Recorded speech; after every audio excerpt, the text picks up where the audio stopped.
Today I wanted to touch on negotiating in real estate. There are different ways of negotiating. I tend to say it's easier to negotiate with honey than it is vinegar. If you're being demanding, you can just be honest and say, hey, to me, this house is only worth this. I know it's low. I know it's not what you hope for, but that's what I'm willing to pay for it, right?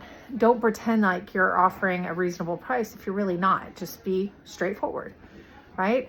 Another thing is, if you want a super low price and you want closing credits and you want them to do repairs, and you're an FHA or VA buyer or something with minimal money down, then they might see you as a pain in their side and they might say, nah, I'm not interested. But if you say, well, I understand I'm not putting that much money down, and I know I'm FHA or VA, but I'm not going to ask for you to do a lot. I'm going to be easy to work with. I'm not going to be skittish. I know what I want. I'm not going to be difficult. Well, that is, I call that currency. Ease to work with currency, right? Same thing with sellers. Like sellers, understand that you want to keep that buyer in your hand.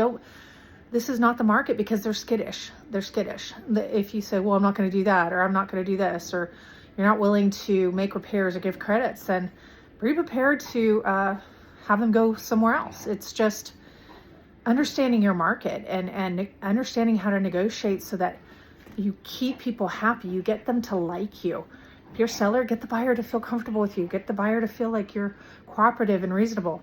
Same thing with buyers. Make yourself look cooperative and reasonable and not, flighty or demanding, right? So keep the positive energy going, right? The more positive interaction we have, even though we're not loving the outcome because one's not getting exactly what they want, neither is the other, but we found a way to move forward, then you just be respectful and work together to make it close. It's like you're rowing the oars on one side and I'm rowing the oars on the other. I'm steering the ship.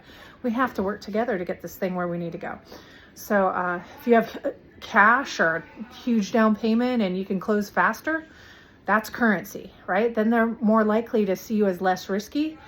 It's not always the case, but less risky, okay? If you don't need an inspection period and you're just like, I'm closing in 2 weeks, I don't care if there's a plumbing leak, I don't care if there's roof issues, I don't care, I'm just gonna buy it as is. That's money. That gives you negotiating power. That could be a 5, 10, 15 grand price reduction for you. Okay, so just know how to negotiate depending on who you're working with. And that's why I love my market because it's a smaller market and I know a lot of the agents and I've been doing this long enough. I'm a psychology major. And so it's very important to understand how people think and how they feel and how to approach them. So hire me when you buy in this area.